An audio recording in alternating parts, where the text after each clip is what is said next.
Hello YouTube, this is my 5th video, and yeah, I'm gonna have to start making some new material. This is like my last story I have, and I did all my poems. So that shouldn't take long at all, and I'll probably have another video in a couple of days, maybe even tomorrow. But alright, so this time I've got a story called The Lonely Seeker. Alright, here we go. The Lonely Seeker. About a week or two before every Christmas, I make up a Christmas list of things I want. This particular 12th Christmas, I had trouble deciding what I wanted because I was fairly competent with what I had already, except for maybe a couple of video games. Then, one day, as I was walking towards my bedroom, I spotted a dollar coin. I felt like I had a brilliant idea, which was to write on my Christmas list that I wanted a metal detector, so the money would pile in without much hard work or effort. It was the moment of truth.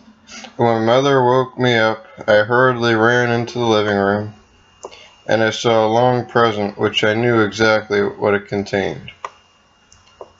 My mother shook her head slightly, and with a small grin she said, "Daniel, why don't you open up the cards first and the other presents?" "Okay," I replied, tearing through the cards with money and boxes with clothes and toys. Finally, it was down to the last present, which I clearly knew was a brand new metal detector. I opened it up, and I found my favorite Christmas treasure, the metal detector. I just had to try it right away. So I went out into the yard with a large spoon and started spelunking.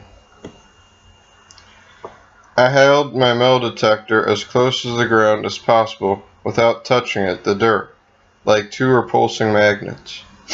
The first time I heard the object's heartbeat, I quickly got my trusty spoon out and started digging like a dog. I uncovered my first find, and it was a penny. Normally, a penny would not mean much to me, but it was the fact that I earned it on my own efforts made the experience memorable. I kept on using my tool for weeks, but after so many nails, bottle caps, quarters, and the occasional batteries, it seemed like I would never find anything that I could hold on to. One day I summed up courage and asked my mother, "Can I get rid of the metal detector? It's not what I thought it would be." A bit hesitant and shocked, she replied, "Why, did it stop working, Daniel?" "No, I'm just getting tired of finding the same things over and over again." "I'd say keep it for now, because you never know when you might want to use it later." The next morning when I awoke, I heard a soft, convincing voice calling my name. "Daniel, Daniel, why have you abandoned me?" At first I tried to ignore it, and kept sleeping, like I did not hear anything at all. Now, the voice was starting to be annoying, like a mockingbird that only memorized one tune. I quietly got out of bed and looked around. "Who are you? What do you want?" "I'm your metal detector in the closet. I want to find out why you cast me outside in the closet like the other invaluable metals you dug up." I froze for a long moment at the thought that there is a chance that an emotionless object is alive. Then I cleared my throat and asked, "Well, if you are real, then reveal yourself and come out here." "It doesn't work like that. I cannot move on my own free will. Metal detectors do not have legs at all. I'm speaking to you because while people look for various things throughout life to make them happy, all I'm looking for is a friend. And my register is saying you are the right pick." I'm very confused right now, but for the time being, if you don't mess with me, then I won't mess with you. How does that sound? The detector responded, like I just detected a lost treasure chest. "Fantastic. Remember this, though. It is very important. If you talk about me to anyone else, then I will leave, and you shall never find me again." My mother was very surprised when she saw me starting to use my metal detector again, and I was enjoying it also. I didn't have many friends before I met him. Maybe it was because I was always too particular. He gave his own opinion freely and expressively, without any sense of shame. I went out for hours with my best friend and celebrated in all finds, dull and precious. As the years rolled by, I started not paying as much attention to my old friend and started making new ones. Other tasks and duties got in the way, and I just thought of living of the things in the world and making sure I was doing fine and was the right way to go.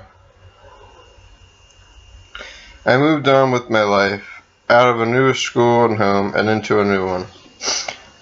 Now I have my own, and I get them gifts whenever the holidays come around and help them to find themselves.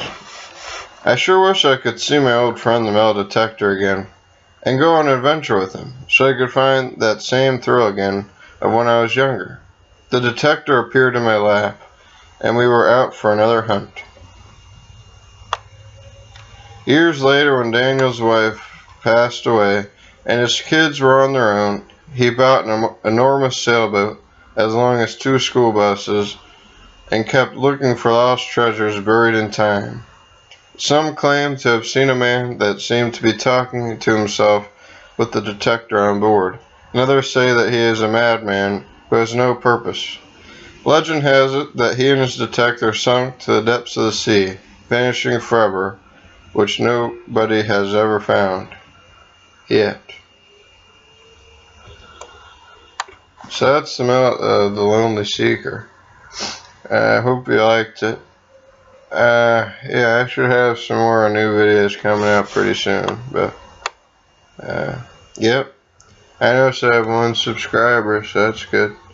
So just yeah, subscribe, comment, leave feedback. It's good. Tell your friends. Alright. And that's how the cookie crumbles.